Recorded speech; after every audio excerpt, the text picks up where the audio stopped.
ప్రియమైన దేవుని బిడ్డలారా, మీ అందరికీ దేవుని నామమున నా హృదయపూర్వక వందనాలు. దేవునికి ప్రతిదినం ఈరోజు అంశమనగా, నీ ధనము నిన్ను కాపాడగలదా?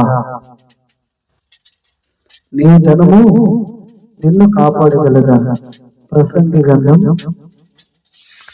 బైబిల్ 5వ అధ్యాయము 18వ వచనం. మరియు కోరదగినది గాను చూడముచ్చటదగినది గాను నాకు కనబడినది ఏదనగా, దేవుడు తనకు నియమించిన ఆయుష్కాల దినములన్నయు ఒకడు అన్నపానములు పుచ్చుకొనుచు తన కష్టార్జితమంతటి వలన క్షేమముగా బ్రతుకుచుండుటయే ఇదే వారికి భాగ్యమని. ప్రియమైన దేవుడిలారా, ఒక్కొక్క సమయంలో ముత్యములు రత్నములు వ్యాపారం కలిగిన ఒక వ్యాపారవేత్త వాటిని తీసుకుని ఎడారిలో ప్రయాణం చేస్తున్నాడు. ఆ విధంగా ప్రయాణం చేస్తూ కొంచెం దూరం వెళ్ళేసరికి తాను తెచ్చుకున్న నీళ్ళు అయిపోయాయి. దాహంతో అల్లాడిపోతున్నాడు. ఈ లోపల ఒక నీటి పంపు కనిపిస్తే పరుగున వెళ్ళి చూసేసరికి అక్కడ చిన్న బోర్డు మీద ఈ విధముగా రాసి ఉంది. చిన్న మగ్గుతో కొన్ని నీళ్లు పోసినట్లయితే మీకు కావలసిన నీళ్లు వస్తాయి. కానీ ఆ వ్యాపారవేత్త దగ్గర ఒక మగ్గు నీళ్లు కాదు కదా, ఒక్కో గిన్నె నీళ్లు కూడా లేని పరిస్థితి. ప్రియమైన దేవుని బిడ్డలారా, నీళ్లు లేక దాహంతో అల్లాడిపోతున్నాడు. కానీ తన దగ్గర ఒక సంచి నిండా రత్నాలు, మరొక సంచిలో ముత్యాలు వజ్రాలు ఉన్నాయి. బ్రతకాలని ఆశపడుతున్నాడట, తంటాలు పడుతున్నాడు. కానీ బ్రతకడానికి కావలసింది గుప్పిడి నీళ్లు. అవి తన దగ్గర లేవు. కానీ కష్టపడి సంపాదించిన ముత్యాలు వజ్రాలు ఉన్నాయి. అవి వారిని బ్రతికించలేకపోతున్నాయి. గమనించండి ప్రియమైన దేవుని బిడ్డలారా, మనకు కష్టకాలం వచ్చినప్పుడు, వ్యాధి బాధలు లేదా మరణకరమైన పరిస్థితి వచ్చినప్పుడు మన దగ్గర ఉన్న వెండి బంగారాలు కానీ, మన సంపాదన కానీ, లేదా మన బ్యాంక్ బ్యాలెన్స్ కానీ మనల్ని కాపాడలేవు. ప్రియమైన దేవుని బిడ్డలారా, ప్రతి మనిషి జీవానికి అధిపతి అయిన ఒక ప్రభువైన యేసుక్రీస్తు మాత్రమే మనల్ని కాపాడగలడు. హల్లెలూయా. దేవుడితో సంబంధాన్ని పోగొట్టుకుని ఈ లోకంతో సంబంధాన్ని కనవేసుకుని మనము సాధించేది ఏమీ లేదు. ప్రియమైన దేవుని బిడ్డలారా, ఒక భక్తుల ప్రార్థన, పేదరికమైన ఐశ్వర్యమునైనను నాకు దయచేయకము. ఒక దేవుని భక్తుడు చేసే ప్రార్థన ఎలా ఉండాలంటే, తన పేదరికమైనను ఐశ్వర్యమునైనను నాకు దయచేయకము, తగినంత ఆహారము నాకు అనుగ్రహించము. ప్రియమైన దేవుడిలారా, ఈరోజు దేవుడు మీతో స్పష్టంగా మాట్లాడుతున్నాడు. ఎక్కువైన ఎడల నేను కడుపు నిండిన వాడునై నిన్ను విసర్జించి యెహోవా ఎవరిని అందునేమో, లేక పేదనై దొంగిలి నా దేవుని నామమును దూషించునేమో అని సామెతల గ్రంథం 30వ అధ్యాయము 8-9 వచనములో చూడండి, గమనించండి.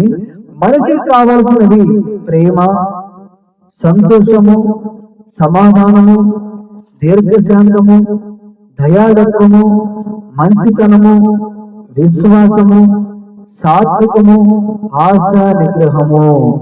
ఇవి మనము డబ్బుతో కొంటామా? ప్రియమైన దేవుని బిడ్డలారా, కేవలం దేవుని ఆత్మతో మనము పెనవేసుకున్నప్పుడు మనలో కనిపించే అద్భుతమైన ఆత్మ ఫలములు, ఈ లక్షణాలే మనలను ఈ భూమి మీద విలువైన జీవితం జీవించడానికి దోహదపడతాయి. ప్రియమైన దేవుని బిడ్డలారా, వీటిని కాదనుకుని లోకాన్ని, లోక స్నేహాన్ని కోరుకుంటే ఆ ధనవంతునిలా జీవితం ముగిసిపోవలసిందే. అయ్యా ప్రియమైన దేవుని బిడ్డలారా, ఐశ్వర్యం నాకు దయచేయము అని భక్తుడు మనము దేవుని యందు ప్రార్థించాలి. ప్రియమైన దేవుని బిడ్డలారా, మనము దేవుని యందు, అయ్యా నాకు ఐశ్వర్యము నాకు దయచేయకము, దేవా, నిజముగా అద్భుతమైన ప్రార్థన అయితే మీరు ఎప్పుడైతే ప్రార్థన చేశారు ప్రియమైన దేవుడిలారా, ఎప్పుడైనా గాని నాకు అద్భుతమైన ఐశ్వర్యం కావాలి, ఈ లోక ధనభోగాలు కావాలి, బంగారం కావాలి అని ఎప్పుడైనా మీరు ప్రార్థన చేసి ఉంటే ప్రియమైన దేవుడిలారా, ఇక్కడ కుక్కడి నీళ్లు పంపు కాడ ఒక మగ్గు నీళ్లు పంపులో పోస్తే ఆ నీళ్లు వస్తాయి. కానీ అతని దగ్గర ఇప్పుడు నీళ్లు కూడా లేని పరిస్థితిలో అతని దగ్గర ఉన్న వజ్రాలు ఉన్నాయి, ధనం ఉంది, డబ్బు ఉంది, కానీ అతని ప్రాణాన్ని కాపాడుకోలేని పరిస్థితి ఇక్కడ మీరు గమనించాలి ప్రియమైన దేవుని బిడ్డలారా. అలాగే మనము డబ్బు కలిగి ఉండడం తప్పు కాదు, కానీ డబ్బు మనల్ని కలిగి ఉండడం తప్పు. అర్థమైన ప్రియమైన దేవుని బిడ్డలారా, మనము డబ్బు కలిగి ఉండడం తప్పు కాదు, కానీ డబ్బు మనల్ని కలిగి ఉండడం తప్పు. ఇంగ్లీష్ లో ఒక మాట ఉంది, money is good servant but bad master. అనగా డబ్బు సేవ చేస్తుంది, అదే సమయంలో మనము నిర్లక్ష్యంగా ఉన్నట్లయితే ఆ డబ్బే పెత్తనం కూడా చేసి మనల్ని లోపరుచుకుంటుంది. ఒకవేళ ఈ రోజు మీ ఐశ్వర్యంలో హెచ్చు అవుతున్నట్లయితే, మీ సంపాదన పెరుగుతున్నట్లయితే మీరు ఎంతో కొంత ప్రమాదపు అంచుల్లో ఉన్నారనే సత్యం మర్చిపోవద్దు ప్రియమైన దేవుడిలారా. కావున ఈ రోజు మనమందరం ఆ ప్రార్థన తప్పక చేయాలి. ఎలా? ప్రభువా, పేదరికాన్ని ఇవ్వవద్దు, ఆ కడుపు మంట తట్టుకోలేక దొంగతనం చేసి నీ నామానికి అవమానం చేస్తావేమో ప్రియమైన దేవుడిలారా. ఎలాగ ప్రార్థన చేయాలి? పేదరికాన్ని ఇవ్వద్దు, ఒకవేళ ఆ కడుపు మంటతో తట్టుకోలేక దొంగతనం చేసి నీ నామానికి అవమానం చేస్తానేమో. ఐశ్వర్యవంతుని చేయవద్దు, కడుపు నిండి నీవు ఎవరని వెర్రవీగుతానేమో. తగినంత ఆహారము, తగినన్ని వస్త్రాలు మాకు దయచేయము. బ్రతికిన 3 నాళ్ళు నీవు మాకు తోడుగా ఉంటే చాలు, ఇంతకంటే మాకేం అవసరం లేదు. ఈ రోజు మనమందరం చేయవలసిన ప్రార్థన ఇది ప్రియమైన దేవుని బిడ్డలారా. ఇటు కడుపు నిండా ఆహారం అన్నా దేవునికి మనము దూరం అయిపోతాం. మరి మనకి ఐశ్వర్యము, ధనము, మరి బంగారం మనకి ఏ కొదువ లేకుండా ఉంటే దేవునికి దూరం అయిపోతాం. చివరికి మనలో గర్వం అనేది, సాధారణంగా ప్రతి ఒక్కరికి మనిషిలో గర్వం అనేది డబ్బు పలుకుబడి ఉంటే ఆటోమేటిక్ గా వచ్చేస్తుంటాయి. కానీ ఇక్కడ మనము ఇలా ఎప్పుడైతే ప్రార్థన చేస్తామో, తండ్రి నాకు పేదరికాన్ని ఇవ్వద్దు, ఆ కడుపు మంట తట్టుకోలేక ఒక దొంగతనం చేస్తానేమో అని మనము దేవుని ఎందుకు మొరపెట్టాలి. ఆయన అడుగున్నాడు, అడుగుడి మీకు ఇవ్వబడును, అడుగు నీకు ఇస్తాను, వెతుకు నీకు దొరుకుతాను, తట్టు నేను తీస్తానన్నాడు.